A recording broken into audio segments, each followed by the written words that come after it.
come on over, have some fun with Crazy Taxi! Yeah.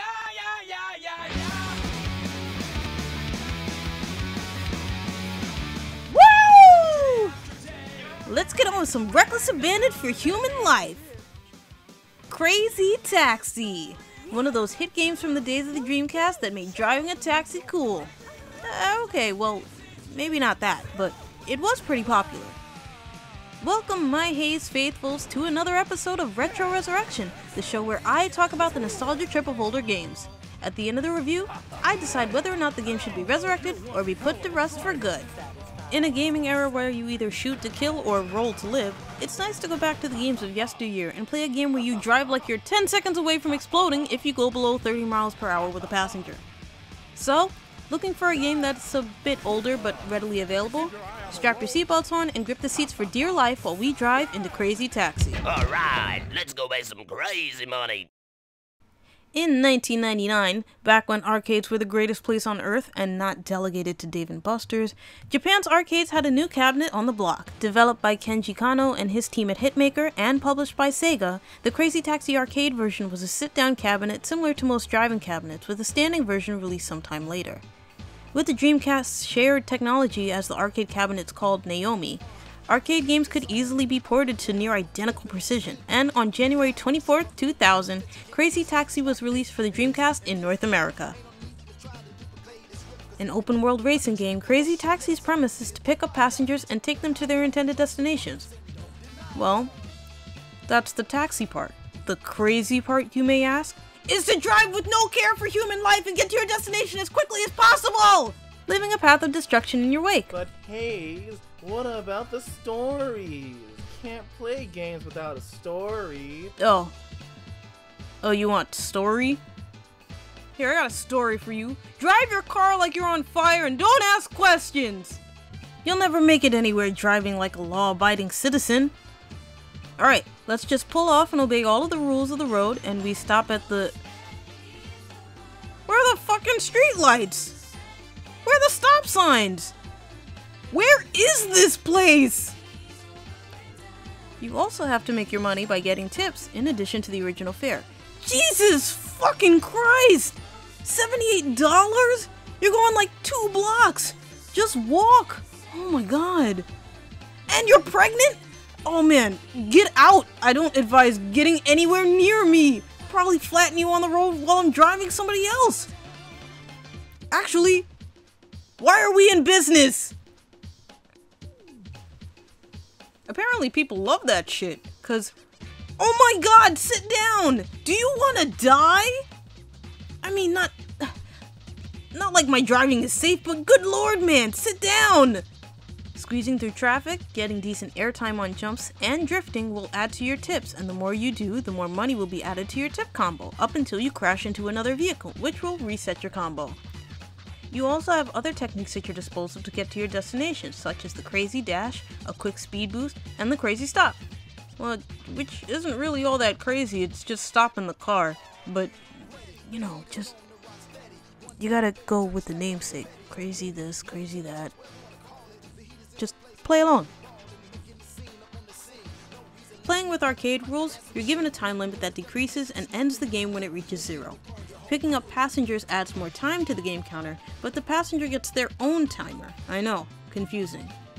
This indicates how long you have to get the customer to their destination. Their counter will change color depending on how long you take to get them there. Green will give you a time bonus, adding 5 to the game's counter. Yellow will add 2, and red will get you nothing. Alright, stop yelling. I'll get you there in time. We're almost there. Sit down. Oh shit! In the middle of traffic? Where are you going? You didn't pay! That's right. If you fail to get them to their destination in time, they will jump out and not pay their fare. They'll also berate you a bit if you take too long, and they'll even throw dirt at you or kick the car for taking too long. Hey, stop it! I got you here, didn't I? It's not realistic to get you here in 30 seconds. I'm amazed we got here at all! While we're here, allow me to introduce you to this guy right here, the arrow. The arrow points you in the direction you need to go to get to your destination, but most of the time, the arrow will follow the road, or just point you into a wall, disregarding quicker routes or shortcuts, so you'll have to figure these out for yourself. But if you happen to miss a turn, don't sweat it too much. The arrow will, like a modern GPS, start recalculating and point you in the right direction. Hopefully. Your destination will be highlighted with a huge green zone around it, and the arrow will turn red, fly towards it, and point to it. You also get the opportunity to see where you're going with a small window that appears once the customer asks you to take them there, and you can refer to this at any time with the Y button. In picking people up, it's important to know how far you'll have to go. There are 5 types of people to pick up, indicated by the circle above them and around their feet, green being the farthest distance, and red being the shortest. At the end of your run, you'll get a ranking based on the amount of money you earned. And with this comes the best aspect, playing while listening to the blood-pumping rock songs by The Offspring and Bad Religion. It's only like the same 4 songs, and in some ports they're kind of poorly cut, but it's still pretty cool to listen to. The controls, for the most part, are mapped nicely to the controller, and since we're talking about the GameCube version, we'll use this one. Triggers are gas and brake, but the gear shift is a bit odd considering the buttons are so close to each other. Gameplay also slightly differs depending on the character and car you choose.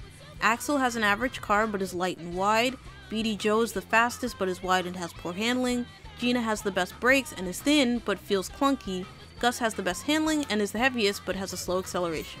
But to be honest, it's whoever fits your playstyle the best. And also, can we just look at my man rocking out? Look, he's having the time of his life and we haven't even done anything yet.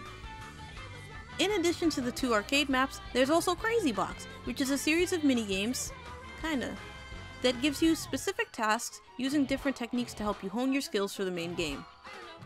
I'm just gonna say, fuck that mode.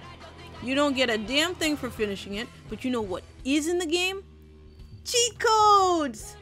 That's right, wanna put it on expert mode? Put in a cheat code. Riding a bike? Cheat code. First person view?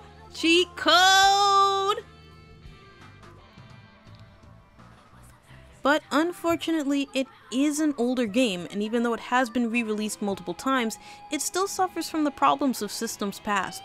Limitations for draw distance due to culling, and sometimes the stupid arrow just freaks out and goes wherever it wants. Plus, the re-releases have a different soundtrack than the others, which kinda just takes away from the nostalgia factor. Imagine my surprise, booting up like the PS3 or Xbox 360 version and waiting to hear and that shit didn't happen. Soul crushing.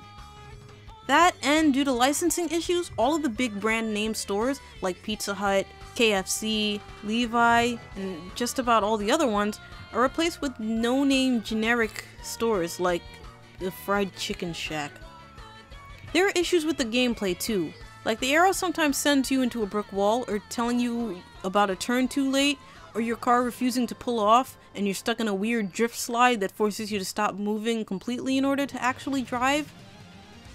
It's something, alright. It's not to the point of aging like milk because, well, the things you have to pay attention to the most, the other cars and the destinations, are solid for the most part.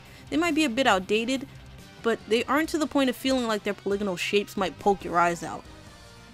It's been almost 17 years since the home console release, and the series has managed 3 sequels, several ports of the first 2 games, a free-to-play mobile game, and several clone games, one of which led to Sega filing a lawsuit for patent infringement.